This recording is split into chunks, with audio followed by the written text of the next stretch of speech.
Dan malam pertama itu betul berhasil. Ya, sesuk balik mana. Coba kedua beripatnya sih ngantuk. Ketika berlihat, jadi untungnya mau apal Quran lah misalnya tutup es diwaca orang usah gangguan bisa deh. Ning ketika rapi waca ilang sing kalau gangguan. Kan kadang ngapal iki sok iki. Kadang ngapal ini sok melompat-lompat.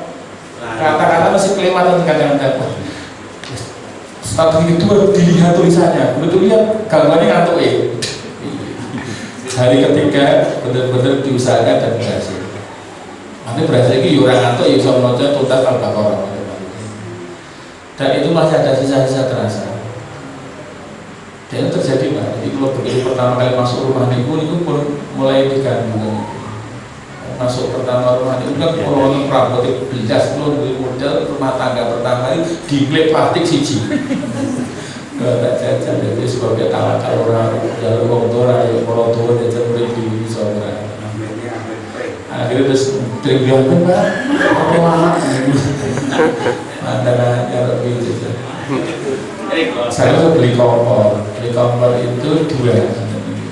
Dan dua itu kalau isinya tumpas minyak tanah ketika itu tahun 98 di karung sebelah jual minyak tanah. Saya beli 4 liter. Saya masukkan di kompor 1 2 liter 2 liter. Bismillah tak sumpah tak jajal. Sing siji muruk sing siji muruk. Curiga. Kulit kok wedul. Kulit banyu tetap gak banyu terang. Kaisa. Tadi saya beli 4 liter ini minyak kabel ya. Tambung juga orang beli minyak. Karena kita kerja. Hari berikutnya kelambi digosok di lemari ini metu cemandel. Anggap pesta stimulan. Saya kenceng kiri terus. Dan ada orang yang pertama itu kalau nuwun Waalaikumsalam dijawab dan suaranya. Itu kurang ngomong. Semua.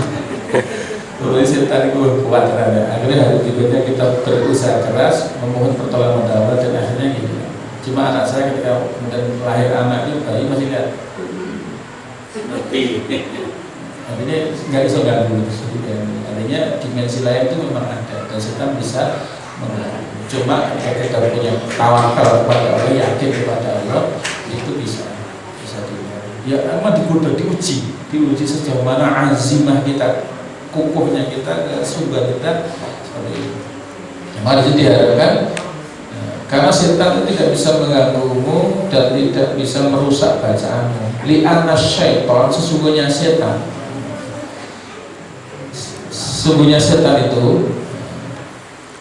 itu la tusallitu lahu alal mu'minin al-wahid, tidak mampu mengganggu, memaksa, mempengaruhi orang mukmin yang bertauhid.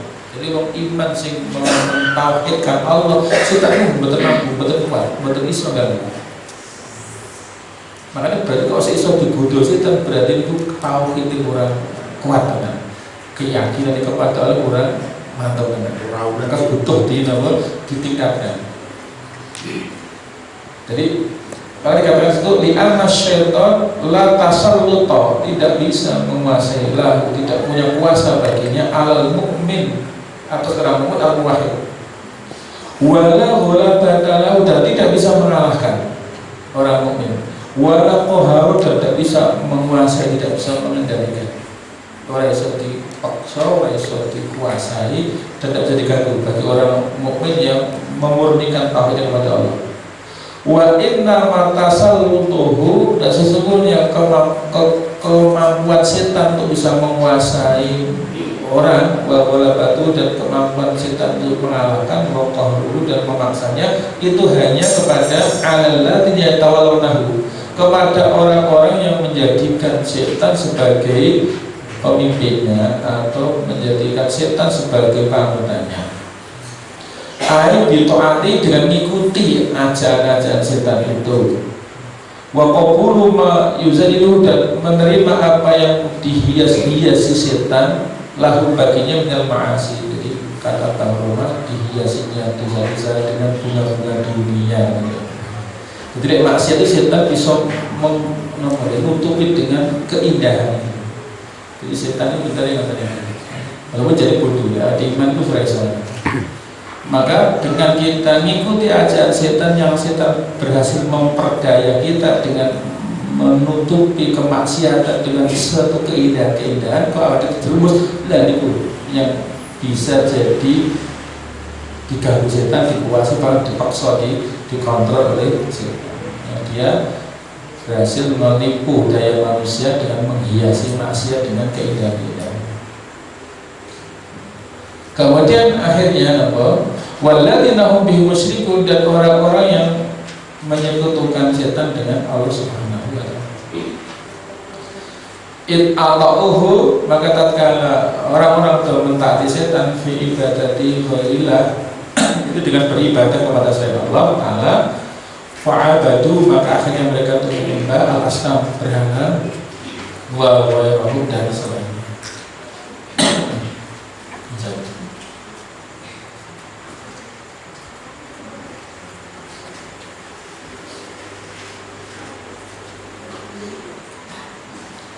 Mimma zaidalahum syaitan ibadalahu, dari apa-apa yang oleh setan hias-hias baginya dalam ibadah, min sa'iril ma'budat, dari berbagai macam ragam bentuk sesembahan. Kanal seperti api, wasyams, matahari, qamar, bulan, wa ba'dul kawakib, dan sebagian bintang-bintang, bakal malaikat, dan sebagian malaikat. Makhluk Allah terdekat, ada nyembah yang lulus tekan dulu. Jadi dengan dihiasi dengan kata-kata yang indah dan argumentasi, mungkin dia ini loh.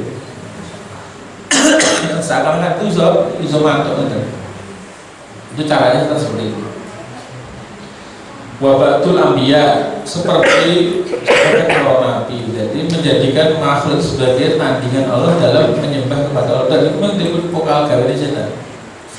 Padahal kita harusnya menyembah Allah saja, tapi setan itu dengan berbagai macam cara bisa menipu kita seakan itu apik. Padahal lama Buddha bihafjid Allah, tidak ada yang berhak diibadai kecuali Allah. Akhirnya Dungo menjadikan itu sebagai sarana, malah masihlah lantaran untuk menyampaikan kepada Allah. Bahkan wasolihin, menjadikan orang-orang soleh pun juga sebagai perantara ibadah mereka. Wa ibadatahu, dan menyembah mereka kepada sesembahan itu ditilkal ma'budat karena ghaliban, yang itu kemudian yang jadi umum terjadi pada kalangan manusia. Wal istighosatu biha, dan meminta tolong kepadanya, wataku, dan menyembelih korban untuknya, wanadru, dan bernadar kepada sesembahan selain Allah, wal halahu biha, dan bersumpah dengannya, wa ta'limuha, dan mengagung-agungkannya, wal khawfu minha, dan takut kepadanya, wal hubbu, dan senang, wal budu, dan benci fiha, karenanya di dalamnya. Itu satu penjelasan bahwa kalau kita sedang mau membaca Al-Quran, maka adalah meminta perlindungan kepada Allah dengan mengucapkan a'udzubillahi minasyaitonir rajim, supaya terjaga dari gangguan setan. Karena setan tidak kuasa terhadap orang-orang yang beriman kepada Allah, yang mentauhidkan Allah, dan orang yang bertawakal kepada Allah. Sedangkan kekuasaan setan itu hanya mampu menjangkau kepada orang-orang yang menjadikan setan sebagai pemimpinnya, dan menjadikan setan sebagai sekutu bersama Allah. Nah, kemudian nanti teknisnya kita membaca Al-Quran dengan tadi dibaca dengan pelan-pelan. Buat wassalam legal. A'udzu billahi minasyaitonir rajim. Fa idza qara'tal Qur'ana fasta'idz billahi minasyaitonir rajim. Innahu laisa lahu sultanun 'alal ladzina amanu wa 'ala rabbihim yatawakkalun. Innama sultanuhu 'alal ladzina yatawallawnahu walladzina hum bihi musyrikun. Setelah beliau fa'idza A'udzu billahi minasy syaithanir rajim. Innahu laisa lahu sultanun 'alal ladzina amanu wa 'ala rabbihim yatawakkalun. Inna sultanuhu 'alal ladzina yatawallawnahu walladzina hum bihi musyrikun. Materi ini menawi dari benar sampaikan ulang kepada jamaah meskipun keluarga itu caranya ada baca ayat dengan takbir. Ini petunjuk penyampaian metodologi penyampaian materi ini. Iqra al ayat bita'ani wa takbir, baca ayatnya dengan pelan dan takbir. Wa mur al hadirin, ajak orang-orang yang hadir bersama penjenengan ayat dituha untuk mengulang-ulang untuk kalian ini pada dan sirana dan yo rasa tergantar maksudnya metode kayak gini. Wawasil dari dan terus sambung terus bacaan itu ulang-ulang hatta yahfaluha aksas hadid hingga dihafal oleh hadir. Pernah tahu tidak itu? Gitu berarti itu mungkin untuk satu tema. Oh berarti kita dapat petunjuk. Jadi jadi orang tua kayak gitu bocor. Makanya kan Nabi itu udah ngajari Quran 10 ayat tak sih. Orang sakjus rojus gitu 10 ayat dibaca dengan talqin Nabi, dibacain koneroke kan itu apa itu. Terus diterangin maksudnya. Belum dia pun bisa diukur siapa yang ketika itu paling banyak hafalan Quran itu sekaligus ngalim. Nah itu sekarang tidak jamin mbak. Mencari apa Quran tangan kira udah maksudnya. Nah dulu itu ada seorang yang umur 8 tahun udah disuruh ngimami sholat, walaupun itu orang Abu Bakar, orang sahabat muda. Karena apa? Mereka mendapat amanah Nabi. Liyak ummu al-qaum aqra'uhum li kitabillah. Hendaklah yang jadi imamnya kaum yang paling aqra'uhum li kitabillah, yang paling terampil mahir dalam bacaan Al-Quran. Itu maksudnya yo akeh hafalannya terampil suaranya. Ketika kamu gula ya bisa kok kita nggak ini. Akhirnya ketemu sahabat yang itu umurnya 8 tahun. Wah kamu majuan, nggak usah karena kamu adalah orang yang paling banyak hafalannya. Karena itu dipahami ketika itu kalau metode Nabi mengajar Quran apa? Jadi harus kakek paling banter itu mengajarkan 10 ayat. Itu kan cara gampang ya ngomong Arab, ya ngerti bahasa Arab, cara balik ini kan gampang. Dia betul kan, ternyata orang yang Arab dulu sih apa Quran ya kakek. Ada mau pitu lo pakai misal kita aja yang mungkin tidak ngerti maksudnya bisa apa gitu. Itu bukan karena bahasanya dia tahu enggak, ya karena pitu lo bisa. Jadi Nabi tidak berpindah ke ayat lain sebelum 10 ayat itu difahami dan diamalkan. Sehingga lain ngajarkan Nabi di rolikur tahun lewat dia 4 bulan hafal Quran itu dia kan 40 hari hafal diulang. Tapi tidak sampai kepada pemahaman. Ya, jadi saya bayangkan metodologi ini dijadikan untuk ngaji. Jadi bosan sangka kayak yang penting ayat itu pun dipaham, kemudian bisa diamalkan. Disebut ganti mulai. Insya Allah kalau tahu kan Nabi. Nanti Nabi kalau tahu nih. Jadi buku ngajinya itu kan kalau tahu gitu. Kan nonton sidik kayak dilakoni kan maksudnya. Nah ini kan cara ini ada satu.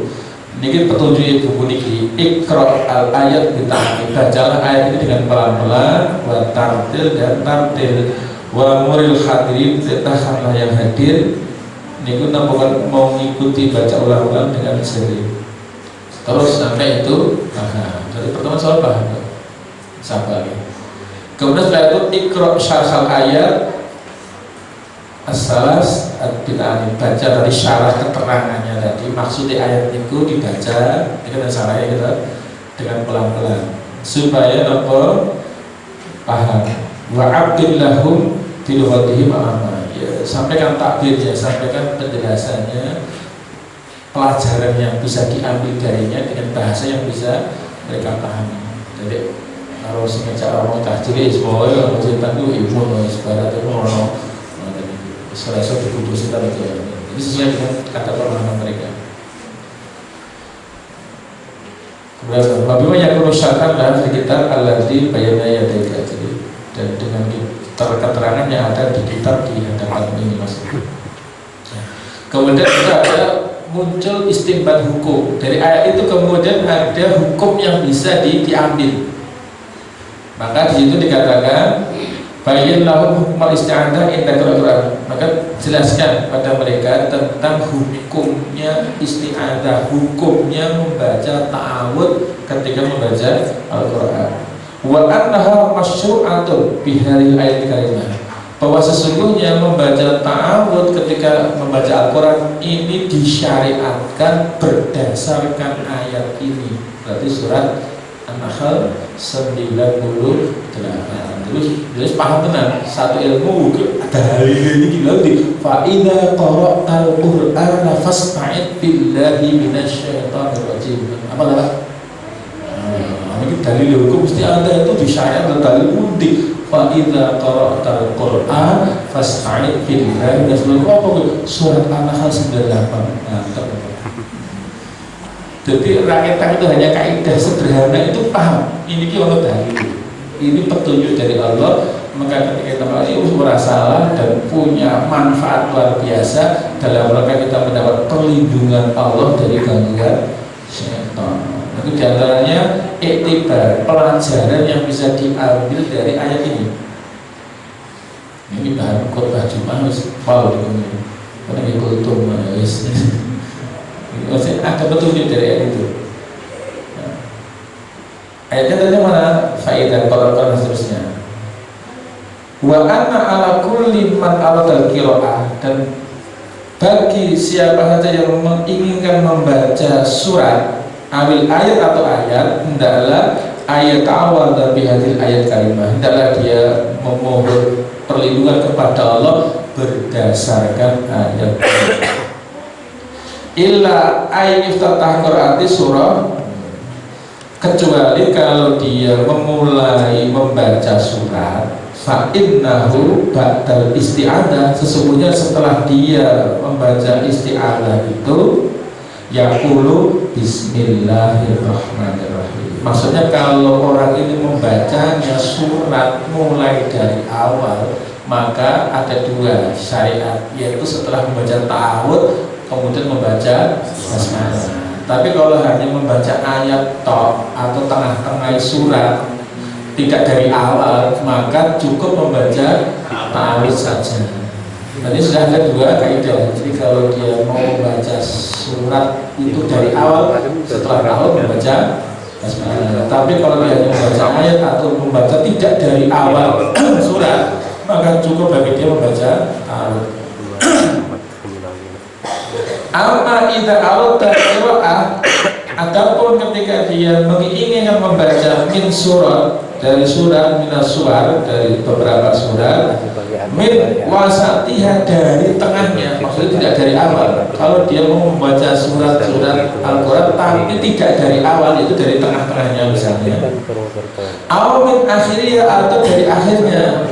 Misalnya kita mau membaca akhir surat Al-Baqarah misalnya, membaca akhirnya, fa innahu yata'awwala, dan hendaknya dia membaca ta'awudz wala yubasmilu, dan tidak perlu membaca basmalah. Jadi kalau membacanya dari tengah atau dari di akhir, tidak memulai dari depan, cukup membaca ta'awudz. Bihada patut sunnah Nabi, yang demikian sudah menjadi sunnah Nabi yang sudah terdahulu, bukan hal yang baru maksudnya. Maksudnya kok mana kan begini yo, kabeh alhamdulillah bismillah.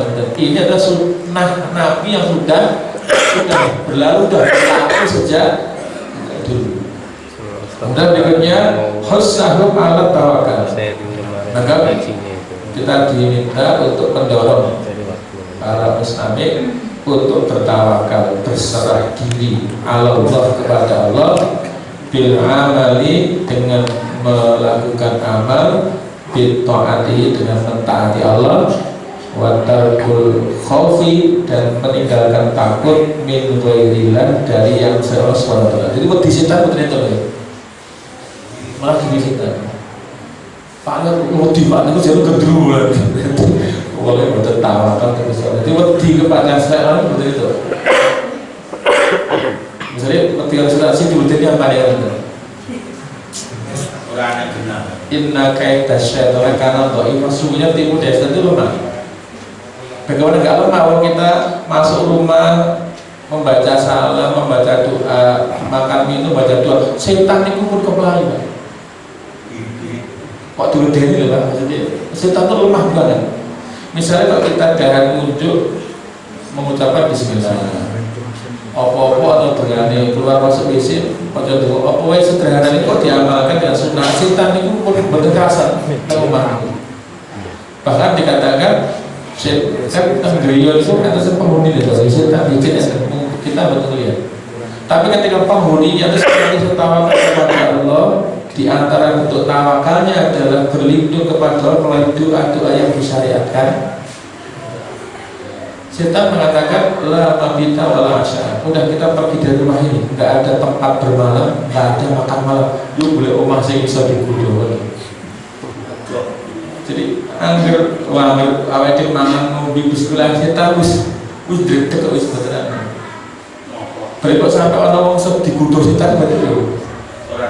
Luwih lemah dibandingkan lha kok ana diwedeni lho. Kamu gara-gara itu Pak. Itu kan mau bodoh banget. Jadi setan dulu coba-coba di daerah itu dia isi, dia digoda dia dapat senang loh berarti aku tahu dia malah kepedi, berarti aku coba ini ya. Padahal dia itu lemah dan dia malah ngengkrak-ngengkrakan.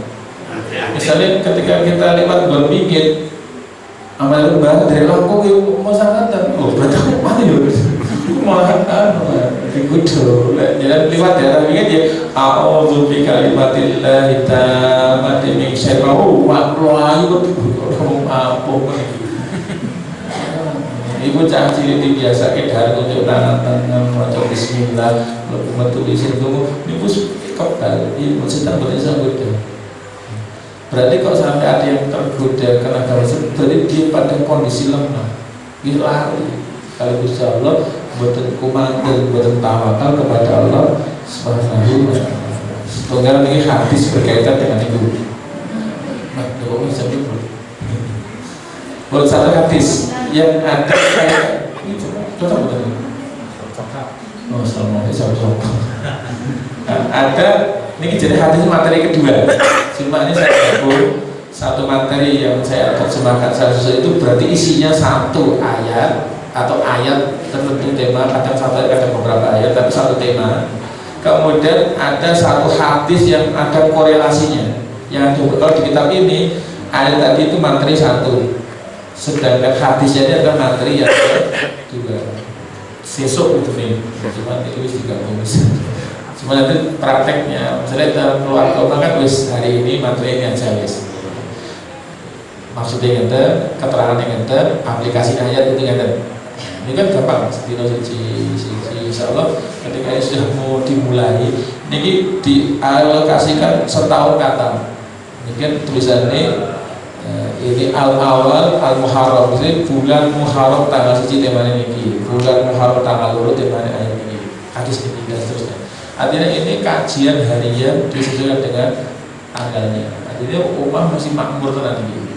Artinya rakyat sesaat dikaji, rakyat sahadis dikaji, sehingga nanti kami kok berkeyakinan dengan itu dimulai nanti akan terdorong untuk mengkaji jauh lebih mendalam. Artinya si judul ternyata tekan semono fadilahnya satu ayat saja ternyata punya pelajaran penting yang bisa diambil dari itu. Kemudian satu hadis ini kalau dia temanya adalah tema yang kedua. Ini cuma kita gabung saja materi satu, ayatnya, hadisnya yang kira-kira masih ada kaitannya. Maknanya hadis ini adalah sebagai bentuk juga penjelas dari Al-Quran. Sebagai bentuk terpisah pemahamannya. Di sini ditampilkan satu hadis, yaitu qaul Rasul, sabdanya Rasulullah Sallallahu Alaihi Wasallam kepada siapa? Li Amr bin Abi Salamah, kepada Amr bin Abi Salamah radhiyallahu anhu. Nabi dawuh, ya gulam, wahai anak kecil. Gulam itu asobi lam asobi dunal buluk lam yabluk sinal buluk. Jadi anak yang belum usia balik itu namanya gulam. Wahai anak kecil, jangan wahai adik gitu. Wahai anak kecil, ya gulam, samillah, ucapkan bismillah. Wakul biyaminik, dan makanlah dengan tangan kanan. Wakul mimma yali, dan makanlah yang dekat darimu. Ini adab. Jadi kadang mencari senang tetek mau langsung cukup, tapi lebih ucapkan bismillah. Makanlah dengan tangan kanan. Makanlah yang dekat. Jadi wow, sing ning ngarepe ngomong regina ya regina wae ora apa. Jadi pengertian terus. Karena cipir ya otak promo itu enggak sopan. Itu enggak etis. Kalau kita ini itu pengertian orang full. Karena sambil tois itu ada. Lah ini kok bisa sampai hadis niku kewentu niku ceritanya pripun? Niki enten asbab wurudnya. Dikatakan itu ada tokoh yang disebut yaitu Amr bin Abu Salamah. Sinten niku? Ini syarah penjelasan dari hadis ini. Itu dia bari ya gulam samillah. Ya gulam samillah. Wa kul biyaminik. Wa kul mimma yali. Ya asli ya gulam samillah. Ya gulam samillah. Wa kul mimma ya wa kul biyaminik. Wa kul mimma yali. Artinya apa itu? Wahai anak kecil, bacalah bismillah, sebutlah nama Allah, dan makanlah dengan makanan, dan makanlah dari makanan yang didekatnya. Kok Nabi matur ngoten niku le matur karo sapa, pas situasinya seperti apa. Jadi untuk bisa memahami makna hadis supaya kita bisa mengamalkan, niku diantaranya dibutuhkan tentang asbab wurudul hadis. Hadis ini tuh muncul dalam situasi apa, sebabnya nopo kok sampai kewetungan, sehingga nanti ketika menjadikan sebagai dalil itu betul kira. Itu disebut di sini. Amr bin Abi Salamah, bocah cilik niku sinten? Radhiyallahu anhu. Hadza rabibun lin Nabi. Ini adalah rabibnya Nabi, anak asuhnya Nabi.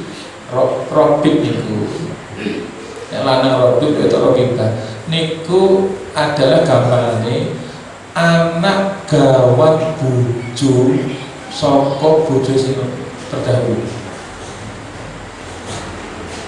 Misalnya nikah kalau rondo, rondo ini dua anak saka bojo sing dhisik, maka anak niku statusnya bagi suami baru ini itu robib, anak yang menjadi asuhannya.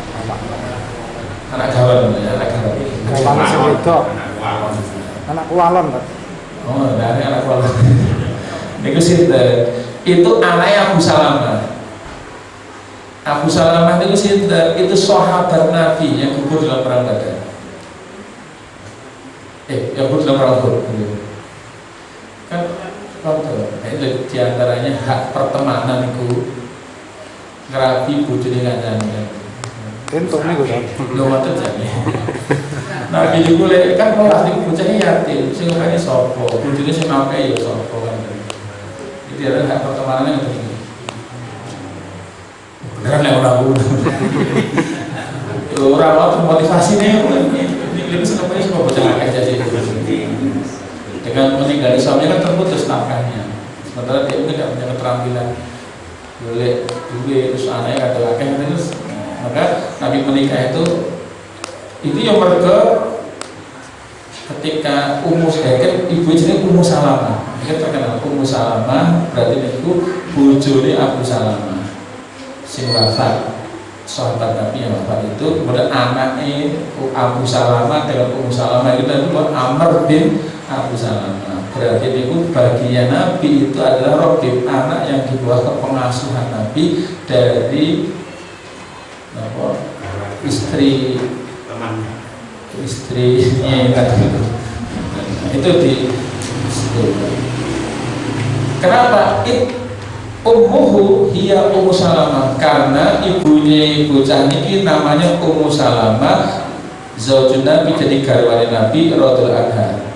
Lah Abu Salamah itu pun di waqat ustusida walidu Abu Salamah, anak ini bapaknya telah gugur syahid, yaitu Abu Salamah radhiyallahu anhu. Maka ketika Ummu Salamah ditinggal wafat, Abu Salamah mulai sedih rakaman, karena menurut Ummu Salamah bojone iku lelaki terbiaya iki ora ono liyane wis top niku. Sehingga menurut bojone dhewe didelok dhewe to nggih. Pokoknya menurut Ummu Salamah itu lelaki terbaik, lelaki soleh yang gak ada duanya. Sehingga dengan meninggalnya itu wis pokoknya sedih rakaman. Orang bayang ke rapi meneh orang sing apik karo luwih apik karo bojoku kuwi sehidup semati. Maka begitu meninggal itu kan diantara sunnahnya takziah itu kan, yang namanya takziah itu adalah menghibur, menggembirakan dan menyabarkan. Maka diantaranya Nabi mengatakan pas takziah itu begitu melihat Ummu Salamah sedih karuan, maka diajari doa, inna lillahi wa inna ilaihi raji'un, Allahumma ajurni fi musibati wa akhlif li khairan minha. Jadi ada Istilah Bapak jangan terlalu sedihnya, ucapkanlah sesungguhnya kami ini milik Allah dan hanya kepadanya kembali kepada Allah. Ditambah, ya Allah berikanlah pahala yang besar atas musibah yang menimpa ini dan berikan ganti yang lebih baik. Napa kan aja Nabi Sallallahu Soko yang mana tuh akhirnya gitu kan. Begitu berlalu beberapa waktu, masa idahnya selesai, datanglah utusan datang kepada Ummu Salamah, nek dhewe arep dilamar Kanjeng Nabi. Berarti harus duwe apik saka Abu Salamah sapa? Kanjeng Nabi dongane cas lamaran. Jadi memang selamanya kan jadi dongane diijabah dari Gusti Allah. Jadi dengan kesabarannya itu mendapat pahala yang sangat besar. Dan musibahnya Allah diganti dengan yang lebih baik. Musibah yang kehilangan bojo sing kaya ngono, mongko gantine luwe. Jadi boten salah lho pengira di meneh niku. Feedback menjaga lho akeh bodone. Akeh fitnah. Jadi Nabi boten seneng wong urip dhewe akeh. Sing jomblo-jomblone apa oleh. Ya akhirnya berarti Amr bin Abu Salamah itu statusnya dengan Nabi namanya Robib. Jadi anak gawan sebuah suami sebelumnya, yaitu menjadi tanggungan dalam hal pendidikannya. Jadi malah mau disia-sia. Jadi anak gawan itu, anak dia itu jangan disia-sia. Maksudnya itu justru istilahnya Robib, menjadi anak yang di dalam tarbiyah, dalam pendidikan. Artinya tanggung jawab pendidiknya beralih kepada suaminya. Jadi malah ini resikonya Rabi Rondo nggak tentu. Kan mau serap kok beli kok mendidik di rumah. Jadi memang begitu. Lelera nasi belum didik sama mungkin. Jadi bocah beli makanya kalau orang cahyatin beli itu, ya mereka tidak ada yang mendidiknya. Di tempat masyarakat malah disio-sio. Jadi sudah saja. Wih, kalau ojo khawatir itu tak apa ini makmur. Jadi bocah yang ada. Ini bagian dari syariat. Sehingga ini bukan sesuatu yang saru, yang tabu, terus mungkin yang merasa sopo. Siap-siap ya. Ini ada nanti Nabi lay poligami itu buatan karena dorongan nafsu, buatan karena gini belas. Sopo sih. Nah, tadi kan asbab buruknya. Sehingga Abu Salamah yang menjadi bapaknya anak itu, yang suaminya Ummu Salamah sebelumnya itu adalah Abu Salamah radhiyallahu yang wafat di perang Uhud. Akhirnya fa'awa Rasulullah sallallahu alaihi wasallam zaujahu. Maka Rasulullah kemudian fa'awan itu istilah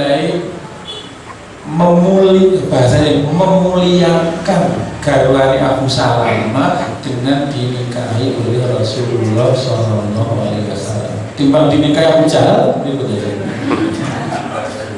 artinya fa'awa istilahnya manggonki dalam panggon sing apik ya, sebagai istrinya Nabi Shallallahu Alaihi Wasallam, sehingga statusnya menjadi ummul mukmin, jadi ibunya kaum mukmin. Sahabat dari tiga Nabi wafat waktu itu di Rafi Muhammad karena dia statusnya sebagai ibunya orang-orang mukmin. Yang atas ini ibu nih buatan boleh dinikahi, sehingga istri-istri para nabi seperti nabi tidak boleh dinikahi oleh orang lain.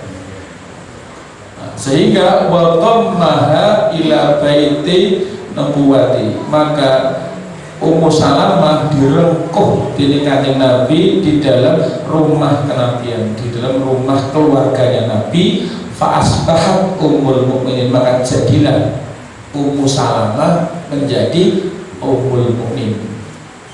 Sebagaimana garwanikanya Nabi, kedudukannya menjadi mulia, dia sebagai istri ibunya orang-orang mukmin.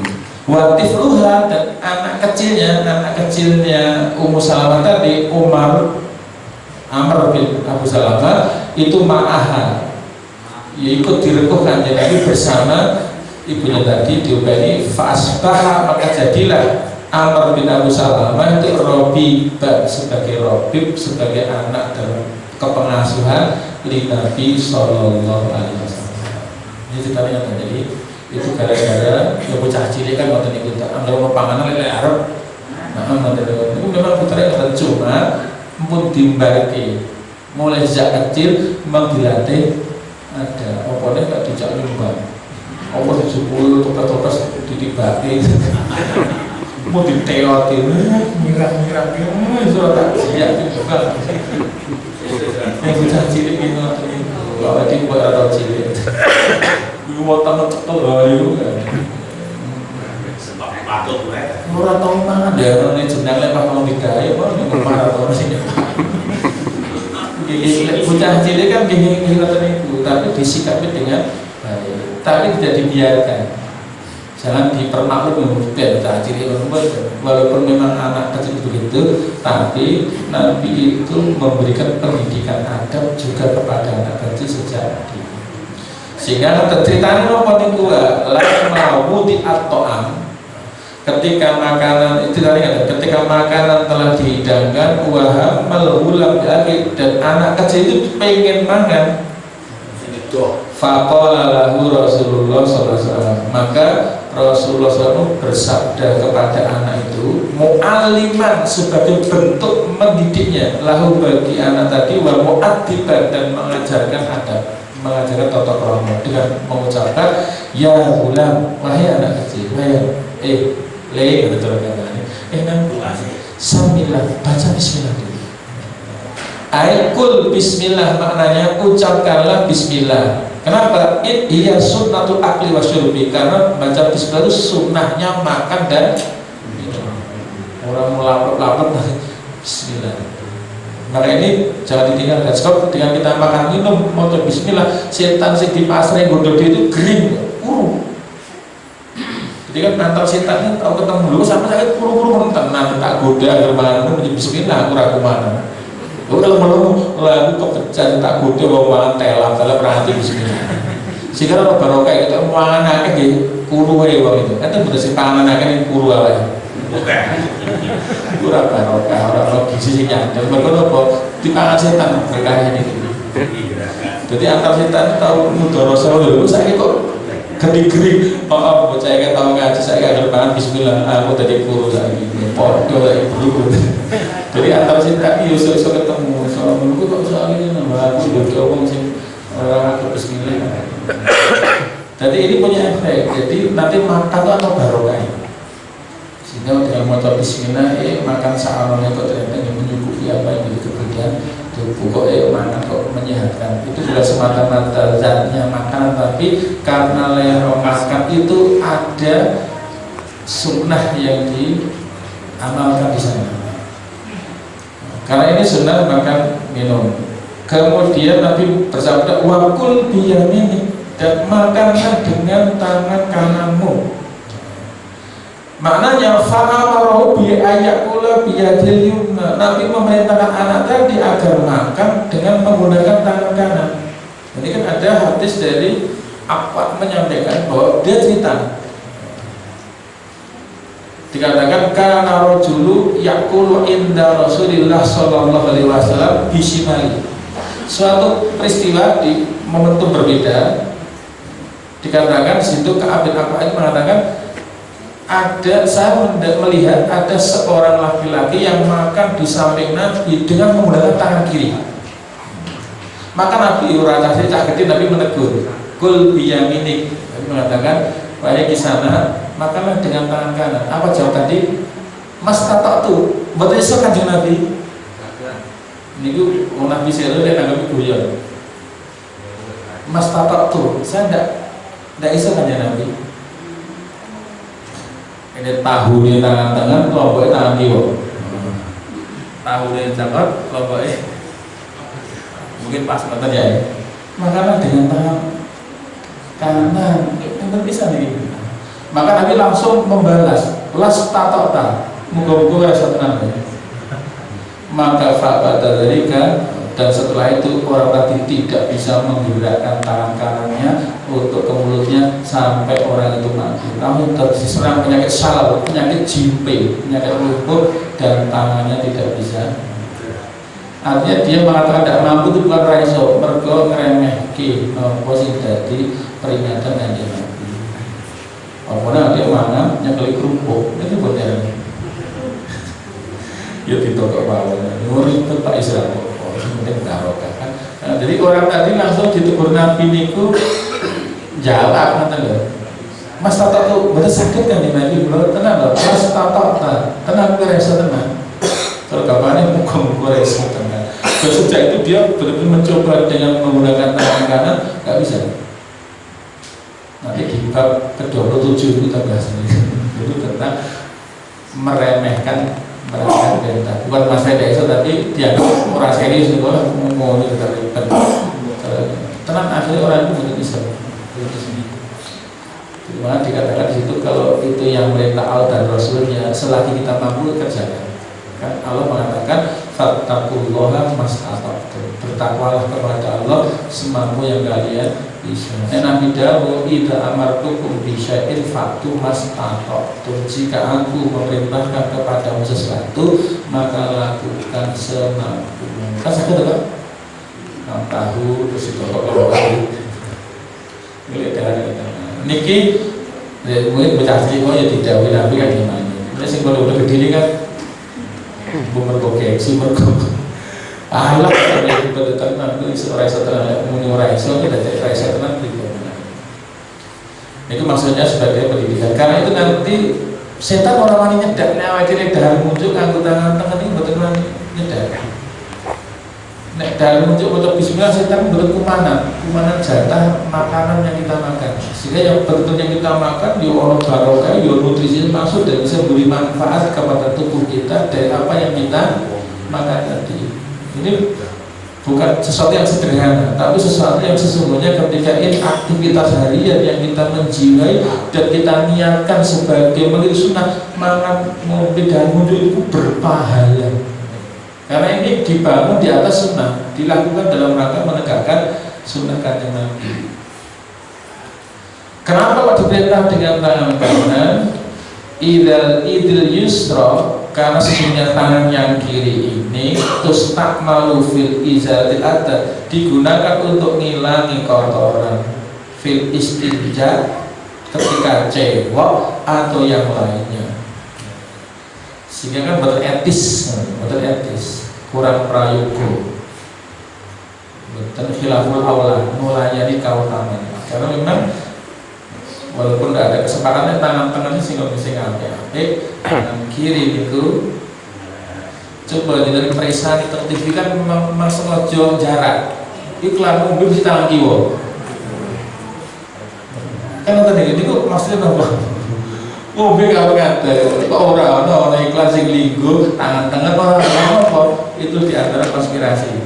Iya caranya bahasa dijawabkan. Ini kurang keren, kurang gaya, itu modern. Jadi lihat di TV, waktu iklan dahan menunjuk itu masih tangan kiri. Gemang muat Islam Mekah. Pada situ sudah terbukti. Itu artinya keingkaran terhadap petunjuk etika. Sekarang kan kata itu, jadi biasa akhirnya. Ketika berulang-ulang ditanyakan itu dianggap menjadi sesuatu yang normatif biasa. Pada itu menyimpang. Dan itu punya maturadat itu bukan tuntunan bagi kita. Ini ternyata juga diikuti. Dan menunjukkan dengan tangan kiri seakan menjadi gaya hidup. Itu terjadi. Berarti tadi dikatakan musuh-musuh Islam dengan menggunakan sarana informasi berusaha benar-benar memisahkan menjawab masalah dari kitabullah, maknanya dari petunjuk-petunjuk kita, dari ajaran-ajaran kita dan sunnah. Dia berkata dicek iklan-iklan sini itu mengkonsumsi makanan atau minuman itu mesti digambarkan dalam keadaan berdiri dan makan dengan tangan kiri. Berarti tak pakai itu. Ditambah lagi wali anas syaitan, dan sesungguhnya syaitan niku yakulu bisimalihi, makan dengan tangan kirinya, sehingga oleh karena itu falanya juzu, maka tidaklah boleh atasyabbuh menyerupai bisyaitan dengan syaitan. Kita nggak boleh bertasyabbuh memper-memperi perbuatan syaitan terlarang. Karena kaidah bagus dalam sunnah Nabi kita, man tasyabbaha biqaumin fahuwa minhum. Barang siapa yang menyerupai suatu golongan, satu kaum, maka dia bagian darinya. Makanya dilarang dengan tangan kiri karena perbuatan itu menyerupai perbuatan syaitan. Dan kita bisa menjadi yatawallahu, menjadikan setan sebagai panutan yang ada. Nah, si banyak itu mungkin sebagai digodok. Nah, dia tadi kekuasaan setan itu akan menggoda siapa saja yang menjadikan setan sebagai pemimpin, sebagai panutan. Gaya hidup gaya hidup setan itu. Berarti minhum, mereka sudah menjadi bagian. Jadi kebiasaan yang menyesuai mirip dengan satu kelompok, jadi akan menjadi bagian dari kelompok itu. Makanya wala bil kufari, dan tidak pula boleh menyerupai dengan orang-orang kafir. Faqad qala sallallahu alaihi wasallam, dan Nabi sallallahu alaihi wasallam telah bersabda, ini secara utuh, secara umum belum mengatakan, idza akala ahadukum, jika salah seorang dari kalian makan, fal yakul bi yaminih, maka adalah dia makan dengan tangan kanannya. Kenapa demikian? Wa idza syariba, dan apabila salah seorang dari kalian minum, fal yashrab bi yaminih, maka adalah dia juga minum dengan tangan kanannya. Fa inna syaitan, karena sesungguhnya syaitan yakulu bisimali, makan dengan tangan kirinya, wa yashrabu bisimalihi, dan minum dengan tangan kirinya. Rawahu Muslim. Hadis riwayat Imam Muslim. Kemudian sabda Nabi kepada anak tadi, wa kul mimma yalik, dan makanlah makanan yang dekat darimu, makanlah yang dekat. Yang dekat ini terus gue satu ada dia. Itu yang cedak wis bawa nasib ke opo cedak wis iki. Nek kancane muda kan yo pangerten di rolling. Mboten etis. Jadi mau nuduh-nuduh ngoten niku. Lek ning sambungan itu saru ngoten iki. Jadi tahu diajari ngoten iki musuh rek. Wis memang etikane ngoten niku. Diri wong ora pangerten wis terima sih. Maksudnya kata apa? Ini adalah amrun lahu, perintah Nabi kepada anak tadi. Allah yu'dhiya al-akilin, supaya tidak mengganggu sesama temannya yang makanan itu. Iya kan? Artinya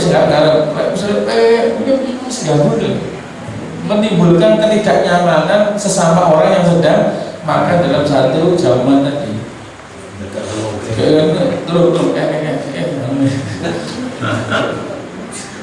Boleh balik hidup boleh banget.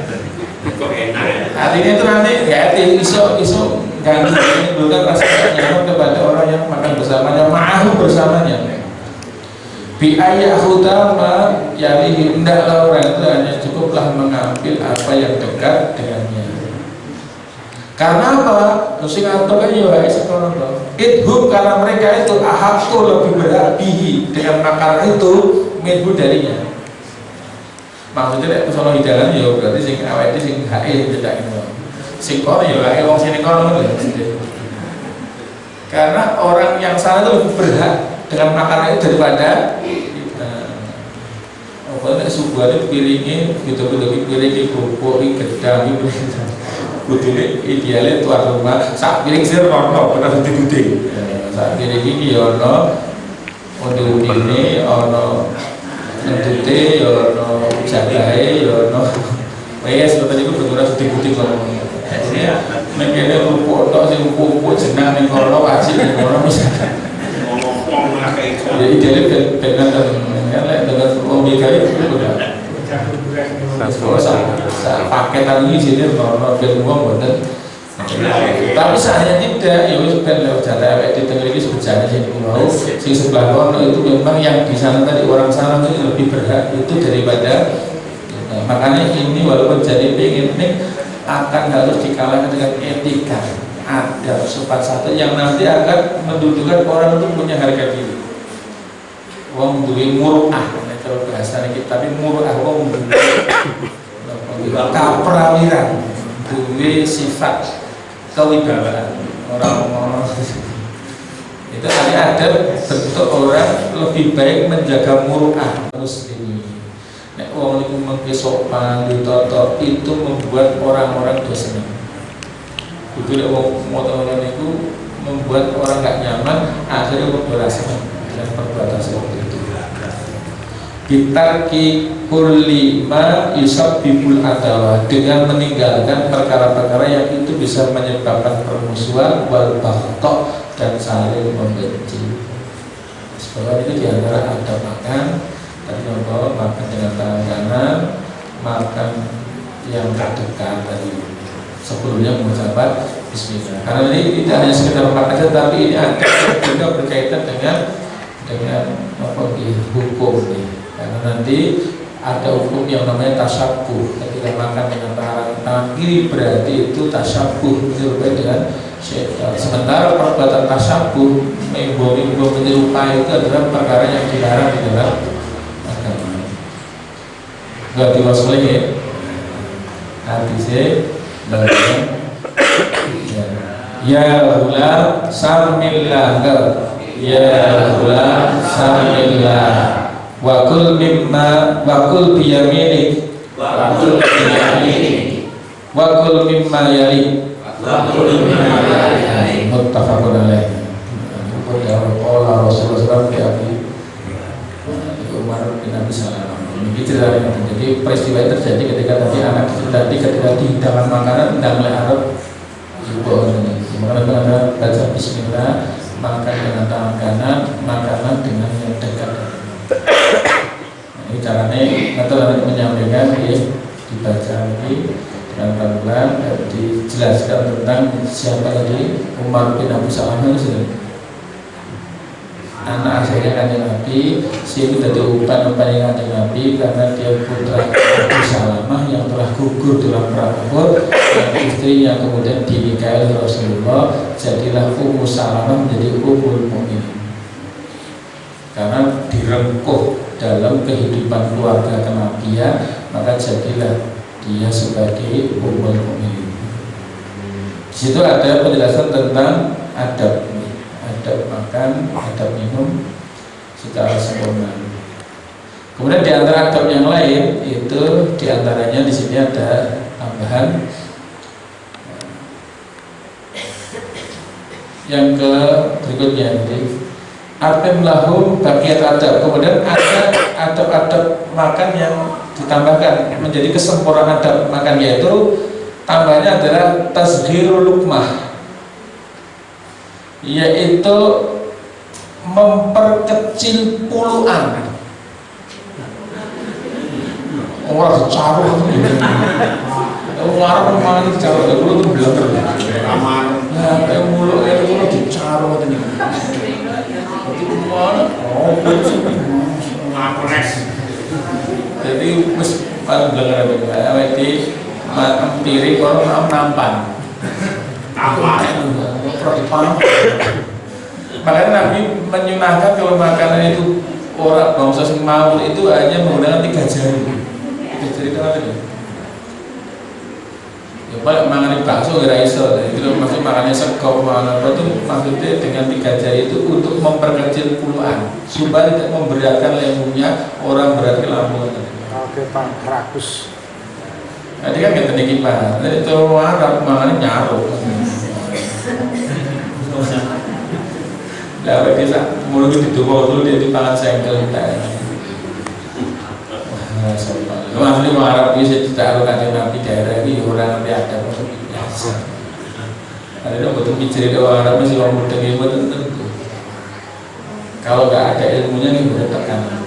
Maka di harusnya ada tasjul lukmah, memperkecil puluhan. Yang berikutnya wa ijadatul madghi, dan sungguh-sungguh lain mengunyah. Punya berapa kali Mas? 2. Sabun putih. Berarti emang gagasan seperti itu. Jadi sungguh-sungguh lain mengunyah. Bahkan sampai ada ukuran sahabat juga ada yang ambil yang mamah itu ternyata begitu Pak. 33 kali. Itu fungsinya apa? Selain melembutkan makanan, maka juga terbantu untuk mudah dicerna karena ada enzim air liur yang itu bisa tercampur dengan lekat nih. Karena air liur itu ada enzimnya, enzim petail yang membantu proses pencernaan makanan sehingga lambungnya betul cepat kayak dol. Lawan paham sampai dilek, pawan bisa dilek dulu. Saya orang kuat lambungnya itu begitu. Jadi untuk gripe ditandai diganti sampai lambungnya si bolong ditandai kita begitu. Karena itu organ yang vital, makanya betul membebani ini gini. Maka nanti diantara sunnahnya itu adalah sungguh-sungguh lain nama. Wa adamil akli min wasatil ina, dan tidak makan dari tengah-tengah wadah. Jadi makan sama pinggir itu, betul jujur tengah itu. Ada sih dari jujur tengah tengah itu. Jadi mau nisbatin ma'amin dah yang piring ini jadi sama pinggir tengah. Ini biasa ada. Ngala dan wajib bagi orang sakoto yang jatuh min yati dari tangannya syar suatu bentu'amihi al-ar, jika makannya ciblok jatuh ke bumi itu cukup agar belum 5 menit. Kalau belum itu tidak bisa, karena saat keluarnya tidak bisa. Nanti ketika ada makanan yang jatuh ke tangan adalah dia memunggutnya. Kemudian wa ayyunal dhafahu, dan adalah dia membersihkannya dari minat turab, dari debu, wa yaqulu, dan memakannya. Lupa orang higienis. Orang higienis pi, orang kira banyak malah kontayam, mau itu orang higienis. Itu logikanya begitu. Artinya bisa jadi ketika kita berwudu itu sekaligus menghilangkan ngelek ke penyakit kotoran yang ada di wajah dengan air. Karena dengan itu tidak bisa dihilangkan, maka kokon usap dengan tanah apa? Karena tanah itu punya manfaat luar biasa, turab. Maka ada kuman bakteri tertentu yang dia justru akan mati kalau terkena tanah, termasuk bakteri E. coli. Itu kalau tanah malah mati. Kuman-kuman tertentu itu ketika kena debu, terpapar debu malah mati. Makanya kenapa ketika kita dijilat air liur anjing yang itu banyak mikrobakteri itu kok digebuk karena tanah itu apa? Karena tanah itu fungsinya bisa mematikan kuman-kuman tertentu, bakteri tertentu. Makanya dia beli iklan sabun membersihkan kuman mati 99,9% sisa persen tinggi. Jehulih. Jadi kalau kancanya anak putunya nggak yakin bahwa dengan pembersihan dengan benda-benda kimiawi itu bisa membunuh total, mesti menyisakan membawa hukuman 99,1% yang tinggi. Ya, saya pasti pas bawa kuman dia. Tapi dengan tanah itu bersih. Makanya kita kan membayangkan tanah itu kotor, iya secara zahir, tapi dia sebagai sarana untuk membersihkan yang tidak bisa dibersihkan dengan air. Mila misalnya cewek kok betul bayi ya kosong gitu, mau kosong itu malah istri kan karena jadi istri cuma peper gitu loh.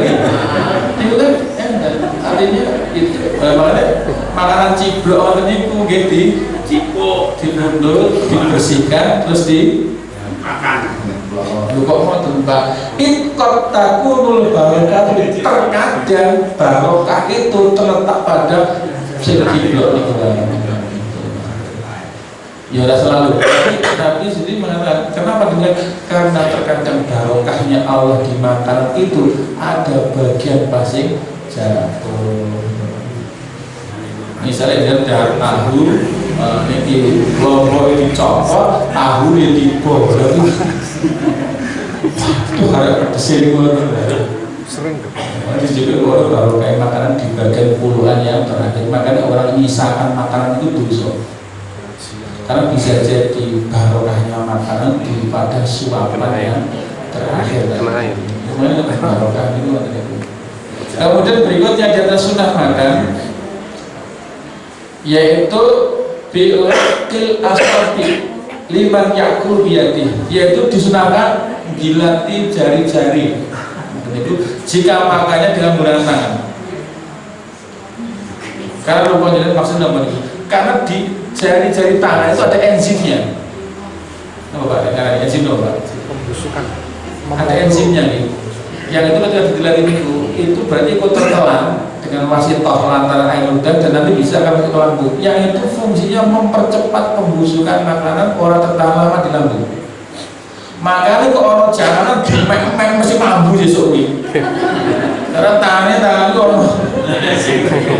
Makanya kok dimek orang diinget mambu juga. Karena tangan itu mengandung apa? Enzim-enzim yang manfaatnya untuk mempercepat pembusukan dan makanan itu rasa sesuai dengan lambung. Besok dan bitok yang itu.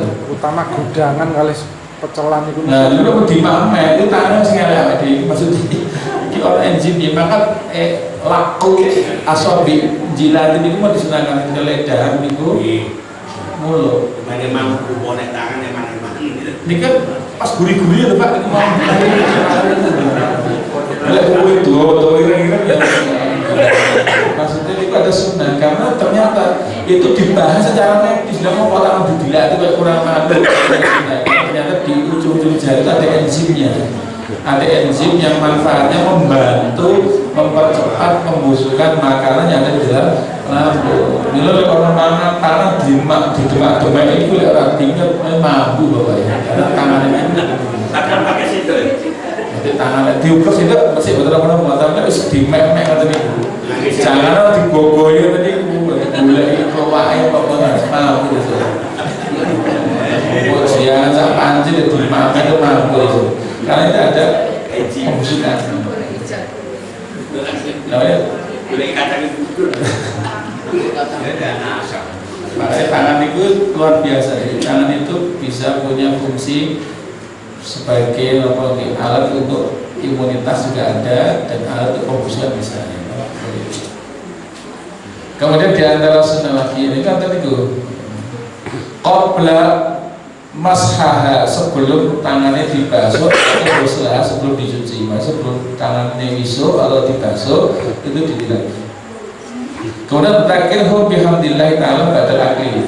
Ingatkan bahwa di atas sunnahnya juga adalah mengucapkan kalimat hamdalah setelah makan atau jadi alhamdulillah setelah makan. Sebenarnya dulu misalnya alhamdulillah amanah wasapana min ghairi amin. Maka akan diampuni dosanya barengan untuk banyak itu akan diampuni semua dosa yang telah lalu. Kemudian yang berikutnya yang terakhir bahwa kalau kita kemudian itu makan dengan cara diberi jamuan, dijak makan, ditraktir uang makan itu juga itu. Karena dia telah berbuat dengan kita. Maka di situ ada kaidah mendoakan orang yang memberi makan kepada kita dengan doa Allahumma barik lahu fima rozaqtahu. Ya Allah, berkahilah untuknya dari apa yang Engkau karuniakan kepada orang itu. Waghfir lahu, dan ampuni dia. Warhamhu, dan sayangilah dia. Ini karena kalau kita dijamu orang, dijajan orang tadi, pokoknya itu nggak cukup. Insya Allah barokah dari apa yang dikaruniakan kepadanya. Allah mengampuni semua dosa-dosanya dan Allah merahmatinya. Bahwa kita ini bahas ayat-ayat Najwa. A'udzu billahi minasy syaithanir rajim. Fa idza qara'tal qur'ana fasta'id billahi minasy syaithanir rajim. Innahu laisa lahu sultanun 'alal ladzina amanu wa 'ala rabbihim yatawakkalun. Inna sultanuhu 'alal ladzina yatawallawnahu walladzina hum bihi musyrikun. Alaiha. Fa'idha qara'tal qur'ana fasta'id billahi minasy syaithanir rajim. Innahu laisa lahu sultanun 'alal ladzina amanu wa 'ala rabbihim yatawakkalun.